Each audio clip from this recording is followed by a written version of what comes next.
The year was 1831. The American South lay heavy under the weight of cotton and slavery. Vast plantations stretched across the horizon, their white, pillared mansions standing like proud sentinels of wealth and power, while in the fields, the dark silhouettes of slaves bent under the unforgiving sun. The air smelled of damp earth, sweat, and tobacco, but within the parlors of the wealthy, the scent of imported perfume and polished mahogany reigned. Countess Isabella Harcourt stood at the balcony of her family's estate, gazing out toward the endless rows of cotton fields that fueled her dynasty. Her gown, embroidered with French lace, glittered faintly in the last light of day. Yet beneath the silk and pearls, her heart carried a secret darker than the shadows gathering on the horizon. She had a child, an heir born of scandal, a child who, if his true parentage were revealed, would bring ruin upon the Harcourt name. The whispers had already begun among the household servants, whispers that Isabella's late night absences during her husband's travels were not as innocent as she claimed. Whispers that her son, born with features too delicate, too suspiciously untethered from the Harcourt bloodline, might not be the rightful heir at all. In the slave quarters at the far end of the plantation, another child had been born the same night. His mother, a young enslaved woman named Eliza, had labored silently under the dim light of a lantern.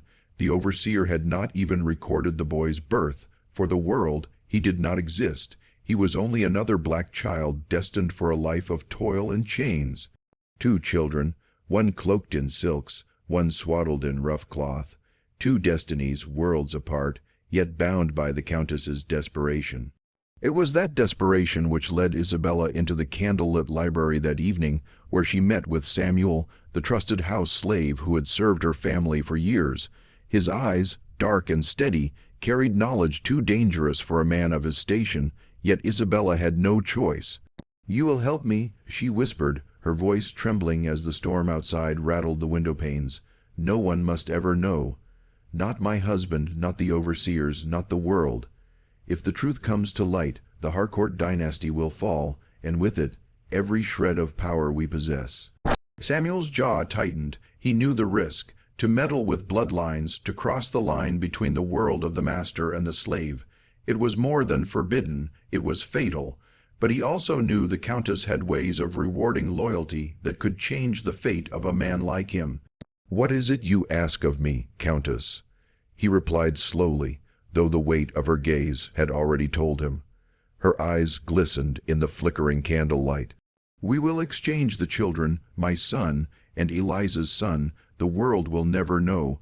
The Harcourts will keep their dynasty intact, and the other child, he will vanish into the shadows where no one will ever question his blood."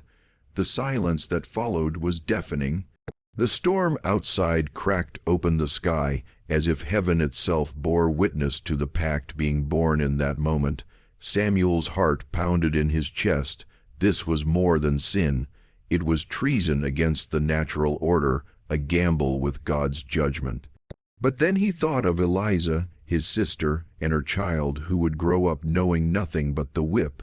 He thought of the chance, however slim, that her son might live another life, a life free of chains, if he wore the mask of a Harcourt heir. And so Samuel bowed his head. "It shall be done, my lady."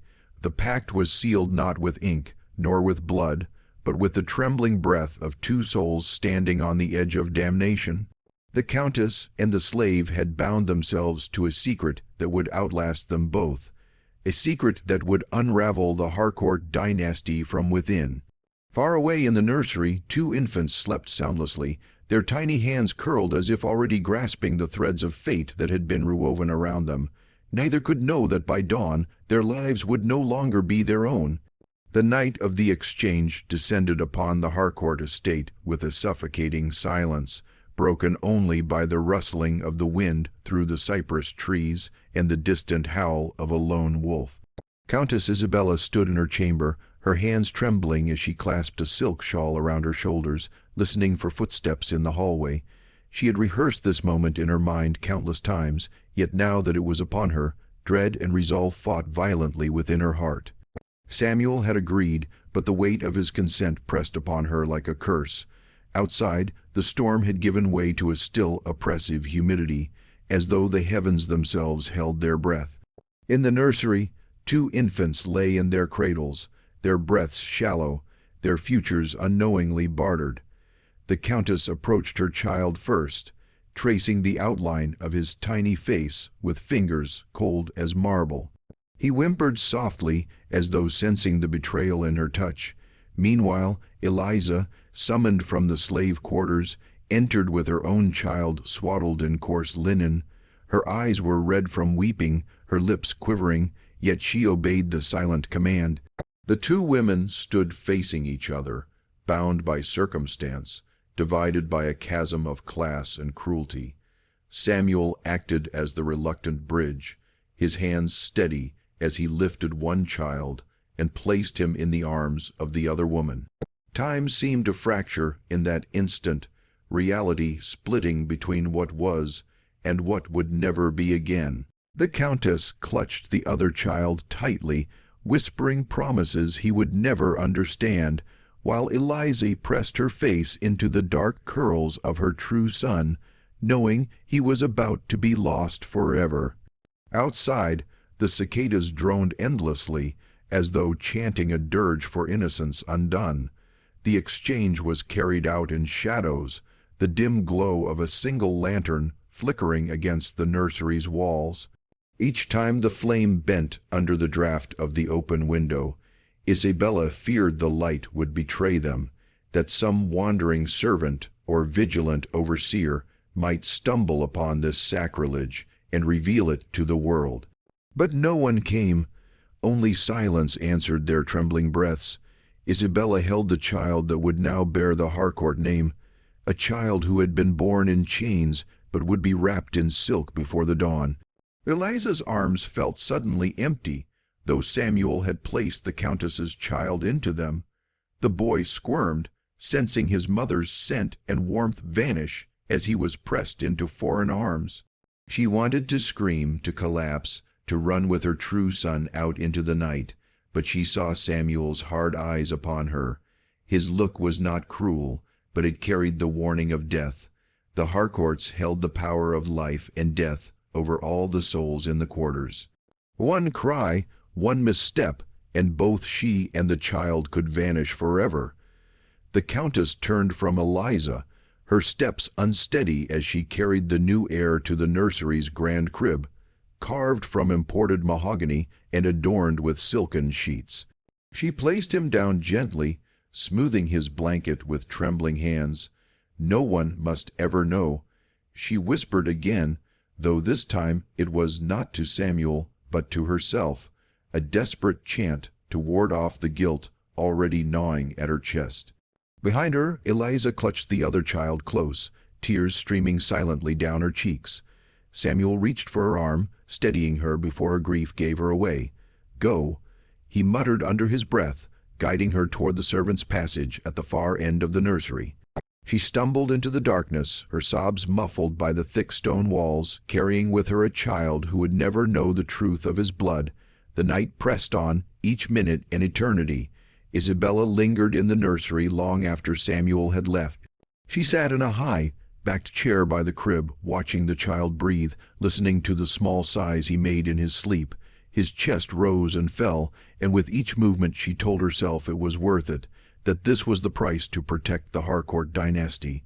Yet deep inside she felt the hollow echo of betrayal, not betrayal of her husband, for that was already committed, but of the innocent lives she had twisted with her own hands. By dawn, the estate began to stir. Servants moved quietly through the halls, preparing the mansion for another day of labor and luxury. No one knew that beneath the polished facade, the very foundation of the Harcourt legacy had been corrupted in the stillness of the night. Eliza returned to the quarters with Isabella's true child pressed to her chest. The women in the cabins saw her swollen eyes, but did not ask, for questions were dangerous. They only whispered their prayers, rocking gently as if to soothe the pain none of them dared to name. Days passed, and the secret began to weave itself into the fabric of daily life. The Countess's son was celebrated in the grand parlor, his presence a balm to the fears of inheritance. Guests cooed over him, remarking on his strong features, never knowing his blood had been mixed with the very people they despised. Isabella smiled through it all, her composure flawless, though inside her soul trembled each time someone commented on the child's eyes or his complexion, too quick to assign noble traits where none had existed. Meanwhile, in the quarters, Eliza's child was treated with the indifference reserved for any newborn of the enslaved. Overseers passed him by with a glance, tallying him as part of the growing labor force of the Harcourts. He cried at night, a mournful sound that echoed through the cabins, and Eliza would hold him until dawn, whispering lullabies she hoped would reach across fate itself to the son she had lost. Samuel watched her silently, the burden of his decision crushing him with every day that passed. He had thought he was granting his sister's child a chance at freedom, but now he saw that the cost of that chance was carved into Eliza's hollow gaze. The exchange had been made, but the consequences were only beginning to stir. Secrets have a way of fermenting, growing heavier as time passes, until they seep through cracks no one expects. Though no voice dared speak of the pact aloud, though no witness had seen the midnight exchange, the house itself seemed to remember. The halls carried a silence too sharp, the nursery seemed colder than before, and the Countess's reflection in the mirrors often appeared to her like that of a stranger. She would wake in the night drenched in sweat, hearing phantom cries echoing through the mansion, cries she could never soothe. One evening, weeks after the exchange, Isabella walked into the nursery to find Samuel already there. He stood over the crib, the lantern's glow casting shadows across his stern face. For a moment, he looked less like a servant and more like a sentinel guarding a dangerous truth. When Isabella entered, he did not bow. His eyes lingered on the child, then lifted to hers with a weight that made her shiver. "This cannot remain hidden forever," he said softly, almost to himself. She froze, her heart pounding. "It must," she whispered sharply, stepping closer, her voice filled with the desperation of a woman standing on the brink. "For all our sakes, Samuel, for him, for me, for you." He looked at her for a long time and then nodded once, though the doubt never left his eyes. Thus the pact, though sealed in secrecy, began to unravel in silence. It lived in the whispers of the servants who noticed the Countess's strained glances, in the way Eliza flinched each time she heard the laughter of the child she could no longer claim, in the tightening of Samuel's jaw whenever he saw the boy dressed in silks that should never have been his. The switch had been made, but the shadows it cast stretched longer with each passing day, threatening to consume them all. The years that followed the secret exchange unfurled like a tapestry woven of silken lies and hidden grief. The child, raised in the grand halls of the Harcourt estate, grew strong under the illusion of noble blood, his every step watched with pride by those who believed him heir to a dynasty. He was christened Jonathan Harcourt, a name that echoed through the parlors and dining halls, a name whispered by visiting aristocrats as though it were destined for greatness. His laughter filled the marble corridors, his tiny hands clutched at silver rattles, and his eyes, bright and curious, seemed to promise a future unmarred by the shadows of his true birth. The Countess played her part to perfection, carrying herself with grace as though no secret gnawed at her soul, smiling at her husband's approving nods. Yet every time she looked into Jonathan's eyes, she felt a silent judgment reflected back at her, as though the child himself sensed the fracture beneath the life he was given. In the quarters, the other child lived in a starkly different world. He was called Matthew, though many of the overseers never used his name. They referred to him as boy or whelp, stripping away any identity he might have claimed. Matthew's small body bore the marks of hardship before he could even speak in full sentences. His mother, Eliza, shielded him with the ferocity of a lioness, yet she could not protect him from the cold nights or the lash of harsh words that rained down on them. When she held him close, she would whisper stories of kings and castles, of freedom and dignity, as though her words might weave a secret armor around him. But Matthew grew up watching the mansion from afar, his wide eyes fixed on the glowing windows where laughter spilled out, where chandeliers glittered like stars stolen from heaven. Sometimes, when the night was still, he thought he could hear the sound of another child's voice carried on the breeze, a voice that was strangely like his own. The bond of blood tugged at them invisibly, a cord stretched across worlds that should never have intersected. Jonathan thrived on polished floors, tutored by the best minds his family could afford, while Matthew stumbled barefoot through mud, learning the weight of chains before he understood the meaning of words like inheritance or destiny. The Countess, though she never admitted it aloud, sometimes sought the shadows to watch Eliza's child from afar. There was something in his features, in the curve of his face, that struck her with both longing and terror. She would return to the mansion afterward, her pulse racing, whispering prayers that no one would ever notice the truth she herself could not unsee. Jonathan grew into boyhood surrounded by luxury. He learned to ride horses before he could properly spell his name, his laughter echoing across the fields where slaves bent double in endless rows. The plantation hands would pause to watch, some with quiet bitterness, others with a resigned acceptance that their labor sustained the life of this child who bore none of their burdens. Samuel, though still bound by his role as servant, found himself watching Jonathan more closely than anyone. Each gesture, each word, reminded him of the bloodline buried beneath silken lies. Sometimes he would catch the boy staring at him with a strange familiarity, a look that unsettled Samuel's soul, as though the child carried questions too deep for his years. Meanwhile, Matthew grew thin but resilient. The boy's resilience was a quiet defiance against the world that sought to crush him. He learned to mend broken tools, to snare rabbits in the woods, to find joy in fleeting moments of freedom beneath the trees. His mother's stories gave him strength, and her whispered assurances that he was meant for more than chains took root in his heart. Though overseers barked orders and whipped men without reason, Matthew's eyes held a spark they could not extinguish. Eliza feared that spark would one day betray him, that his refusal to bow completely would bring the wrath of the overseers. But she could not force him to surrender the dignity she had sown into his soul. The Countess watched both children from the peripheries of their worlds. Jonathan was her shield, the proof to society that the Harcourt dynasty was secure. Yet in quiet hours she thought of Matthew, his blood carrying the true Harcourt legacy. Sometimes she dreamed of him standing at the mansion's gates, demanding his place, while Jonathan faded into the background like a ghost of deception. The dreams left her gasping in the night, her heart heavy with guilt she could not confess. Her husband, blind to her turmoil, saw only Jonathan's steady growth and spoke proudly of the boy's future. He never questioned the shadows that lingered in his wife's eyes.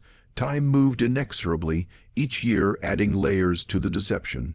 Jonathan was celebrated with birthdays filled with gifts and music, his name embroidered into fine linens, his laughter immortalized in portraits painted by traveling artists. Matthew marked his birthdays only by the passing of seasons, the turning of leaves, and the quiet songs his mother sang in their cabin.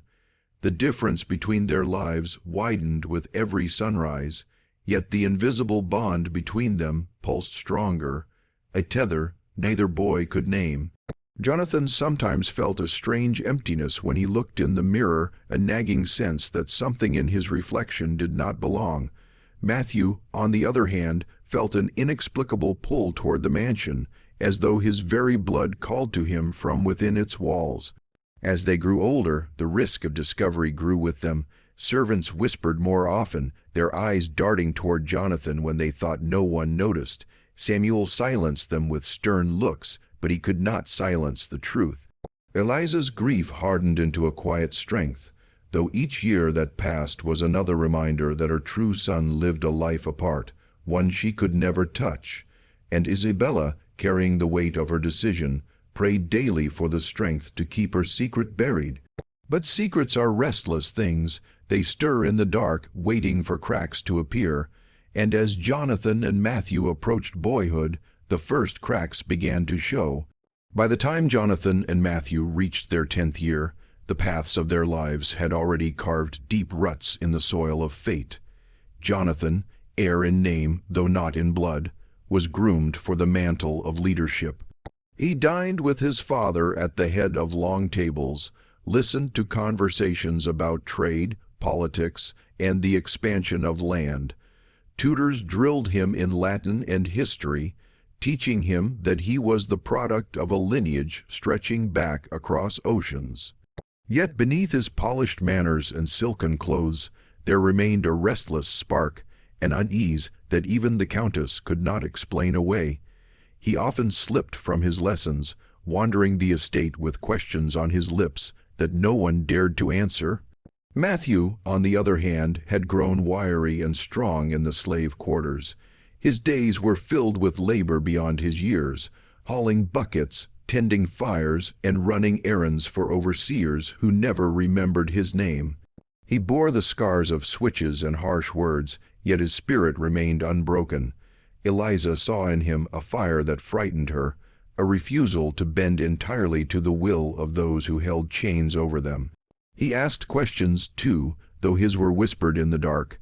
Questions about why the mansion's boy had clothes finer than a prince while he wore rags, why their laughter sounded the same when heard from afar, why the sight of the Countess sent a strange ache through his chest. One humid afternoon, fate brought the two boys face to face for the first time. Jonathan had slipped away from his lessons, chasing a butterfly across the wide lawn. His boots sank slightly into the wet earth as he pursued the delicate creature toward the edge of the slave quarters. There, crouched by the fence, Matthew was repairing a broken bucket. Their eyes met through the slats of the wooden barrier, and for a long moment the world seemed to pause. Both boys felt the oddest sensation, as though they were staring into a mirror that had been warped by time. Jonathan tilted his head curiously, unused to being so close to one of the slave children, while Matthew straightened, his heart thudding as if some buried truth had stirred awake. Neither spoke at first. The silence between them was heavy, charged, like the moment before a storm breaks. Finally, Jonathan smiled. "What's your name?" he asked, his voice carrying the unthinking authority of one raised to command. Matthew hesitated. He wanted to give no answer, to walk away, yet something in the boy's eyes kept him rooted. "Matthew," he said at last. Jonathan repeated it softly, as though testing the weight of it on his tongue. Then, with a small laugh, he introduced himself, not realizing that the name he carried was meant for the boy standing opposite him. "I'm Jonathan Harcourt." The words landed between them like a stone thrown into still water. Matthew felt them ripple through his chest, though he could not explain why. They spoke for a few minutes more, exchanging the careless words of children, but when Jonathan was called back by a servant and Matthew returned to his chores, both boys carried with them a sense of unfinished knowing. The Countess heard of the meeting from a watchful maid, and her heart seized with fear. She forbade Jonathan from wandering near the quarters again, her tone sharp enough to silence even her husband's questions. But Jonathan's curiosity only deepened, and Matthew's silent questions grew into restless dreams, in which he stood in the grand halls while Jonathan toiled in chains. Samuel alone sensed the danger ripening. He saw the boys together once more, weeks later, by chance at the edge of the stables. Their laughter rang too alike, their mannerisms mirrored, and in that instant he knew the truth could not remain buried forever. He warned the Countess, his voice low but urgent, They are drawn to each other, my lady. It is as though blood itself remembers what we tried to erase." The Countess dismissed him with trembling words, yet in her heart she knew he was right. The pact had saved the Harcourt name in the moment of its making, but as the boys grew older, it threatened to undo them all. As Jonathan and Matthew entered their teenage years, the lines of their destinies grew sharper, carving divisions that could not easily be ignored. Jonathan stood tall and carried himself with the bearing of a young aristocrat, his lessons now extending into the arts of diplomacy and estate management. His father often praised him at dinners, raising a glass to the boy's future as master of Harcourt lands. Yet even as he smiled and bowed, Jonathan felt a hollow ache gnaw at him, an unease deepened by fleeting encounters with Matthew that continued despite his mother's warnings. Jonathan began to feel a pull toward the quarters, though he could not explain why. Matthew, by contrast, grew lean with muscle hardened by labor. His hands were rough, his back scarred, yet his mind sharpened like a blade honed in secret. He learned to read scraps of newspapers discarded by overseers, deciphering words late at night by the dim light of smuggled candles. Eliza, fearful yet proud, encouraged his thirst for knowledge. She knew that such learning was forbidden, dangerous, yet she also knew it was the only weapon that might one day free him. The bond between the boys, unspoken yet undeniable, deepened with each stolen meeting. They would cross paths near the stables, or by the old oak tree at the edge of the fields, where Jonathan would ask questions about the lives of those who toiled for his family, questions Matthew answered with a mixture of bitterness and candor. Jonathan, in turn, would share pieces of knowledge from his lessons, teaching Matthew bits of history, maps, and phrases in foreign tongues.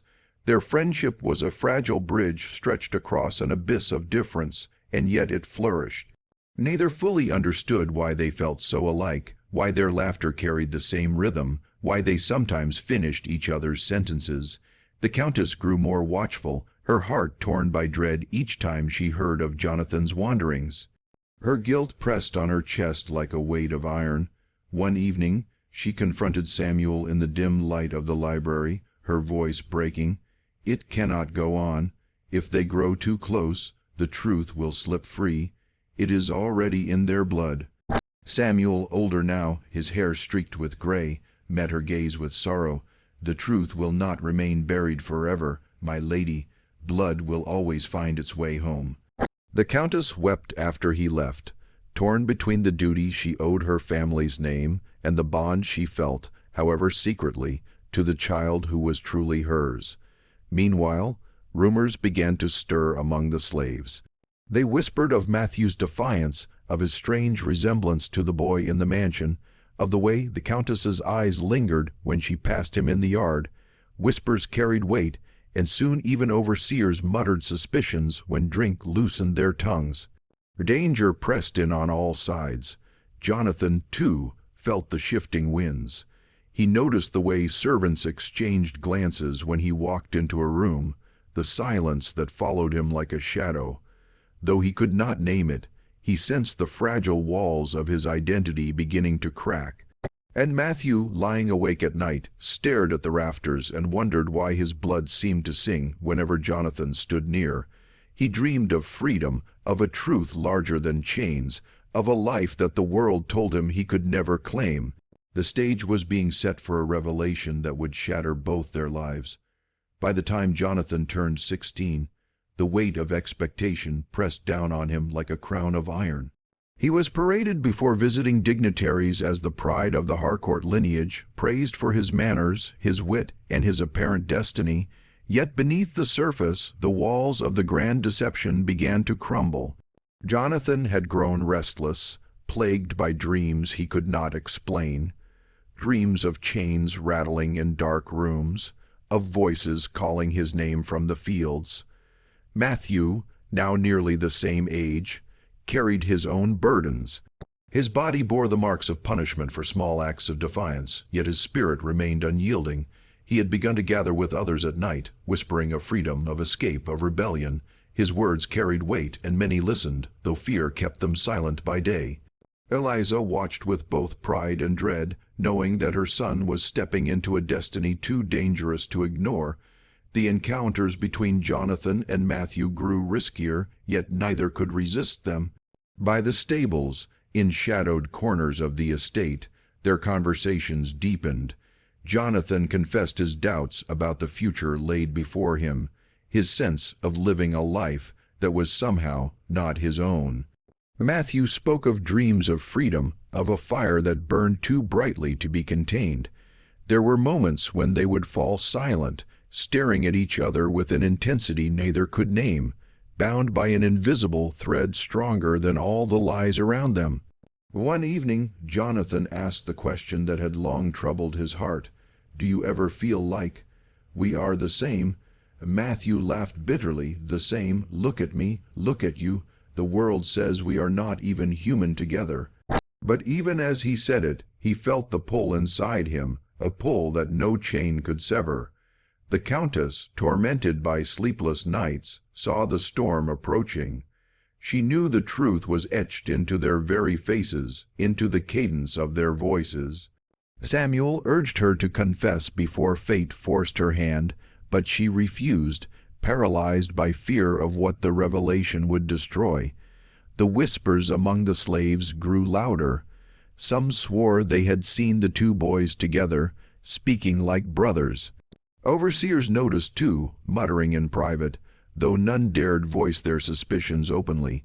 The plantation seemed to hold its breath, as if waiting for a spark. It came one sweltering afternoon when Jonathan ventured too close to the fields. He saw Matthew being whipped for refusing to betray another slave who had fled. Jonathan, moved by a fury he did not understand, rushed forward, demanding the overseer stop.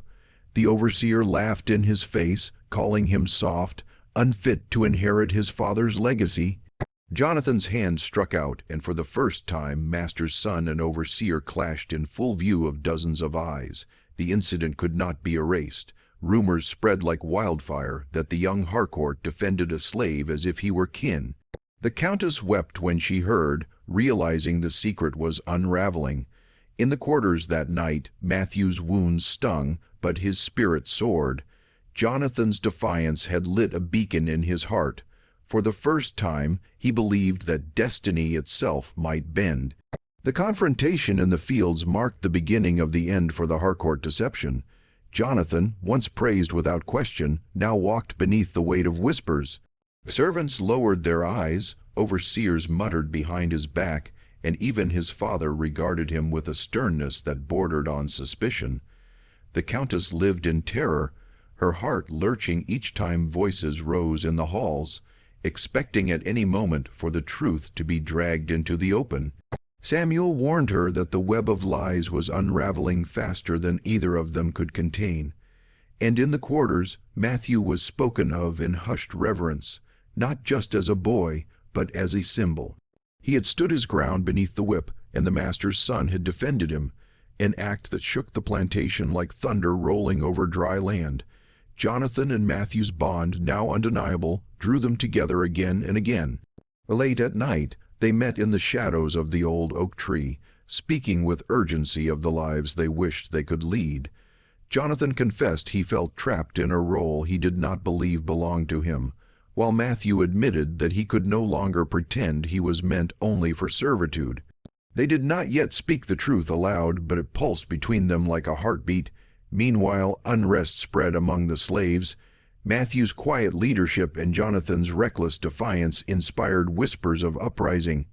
The overseers doubled their vigilance, lashing out with greater cruelty, but the fear they sowed could not smother the embers that had already been lit. The Countess knew the storm was coming. She prayed in the chapel until her knees ached, begging for forgiveness, for strength, for some miracle that might undo the choice she had made years before. Her husband grew impatient with Jonathan, chastising him for softness, for showing weakness before those who should fear him. Jonathan answered only with silence, his loyalty to his father's world thinning with each passing day. Then came the night when Matthew, bruised and bleeding from another punishment, revealed to Jonathan the plan that had taken root, an escape, bold and perilous, under the cover of darkness. Jonathan listened with a mix of dread and exhilaration. To aid Matthew would mean betraying his family, to refuse would mean betraying himself, and in that impossible choice, he began to understand the truth that had been circling them all along. The resemblance, the strange bond, the whispers. Jonathan demanded answers from his mother. The countess, cornered at last, confessed in a torrent of tears. She told him of the night of blood and desperation, of the pact struck with Eliza, of the cradle where he had once lain before being carried away. Jonathan's world shattered. He was the son of Eliza. He was Matthew's brother. The revelation struck him like lightning, searing away the last illusions of his life. He stormed from the chamber, his heart pounding with grief, rage, and a strange sense of liberation. Matthew listened in stunned silence as Jonathan recounted the truth beneath the oak tree. For a long while, neither spoke. Then Matthew placed a hand on his brother's shoulder. "Now you know why the world always felt wrong," he whispered. "Because it was built on lies." The brothers stood together, united at last, not just by an unspoken bond, but by blood. And in that unity lay the promise of both freedom and destruction. For the dynasty their mothers had once tried to preserve now teetered on the edge of ruin, undone not by outsiders, but by the truth of its own making.